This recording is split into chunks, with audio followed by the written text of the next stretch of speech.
अनुभव चाहे कोई भी हो, चाहे फिर भगवान का ही क्यों ना हो, वह सीमित होता है। और सीमित अनुभव से सीमित ज्ञान आता है।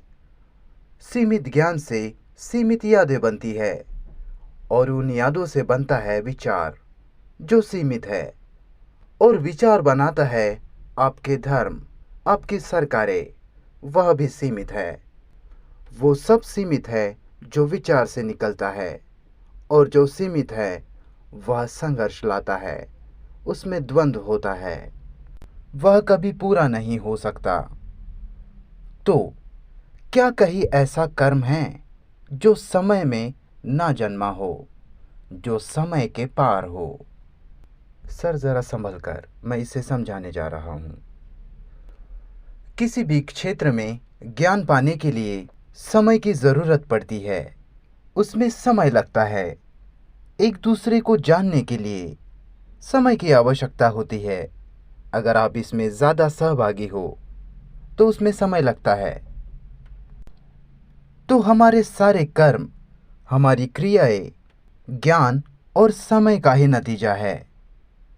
सिर्फ घड़ी वाला समय नहीं, सूरज का उगना, सूरज का डूबना, वो समय नहीं, बल्कि मानसिक समय, जो कि है मैं हूँ, मैं रहूँगा, मेरे पास नहीं है पर मेरे पास होगा, या मैं लालची हूँ, गुस्सैल हूँ, हिंसक हूँ, लेकिन समय इसे हल करने में मेरी मदद करेगा।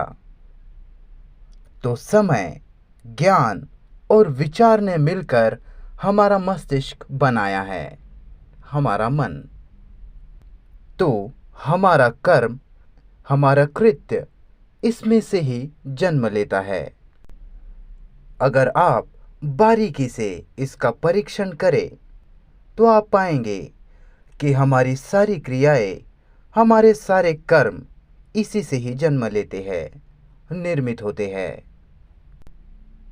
तो अपूर्ण विचार, अपूर्ण ज्ञान होने के कारण पति पत्नी के बीच कलह होगा ही, चाहे वह कोई भी इंसानों के बीच का संबंध हो, इस दुनिया का कोई भी संबंध हो। और अगर व्यक्ति इसे समझता है और बौद्धिक रूप से इसे लेकर सजग है, बौद्धिक रूप से सजग होना यह केवल एक हिस्सा हुआ, यह सिर्फ हमारे जीवन का एक हिस्सा हुआ। भावनात्मक रूप से इसे लेकर सजग होना वो भी एक ही हिस्सा हुआ। पर इसे लेकर पूरी तरह से सजग होना, संपूर्ण सजगता, बराबर। मुझे आशा है कि हम एक दूसरे को समझ पा रहे हैं। तो सवाल यह खड़ा होता है कि क्या ऐसा कोई कर्म है जो ज्ञान की निर्मिति ना हो, जो ज्ञान से उत्पन्न हुआ ना हो? यह सवाल है। हम नहीं कह रहे कि ऐसा कर्म है या नहीं है, ठीक है? भाषा को अर्जित करने के लिए, तकनीक में, कंप्यूटर इत्यादि में माहिर होने के लिए आपके पास कौशल होना चाहिए, जो ज्ञान पर निर्भर होता है।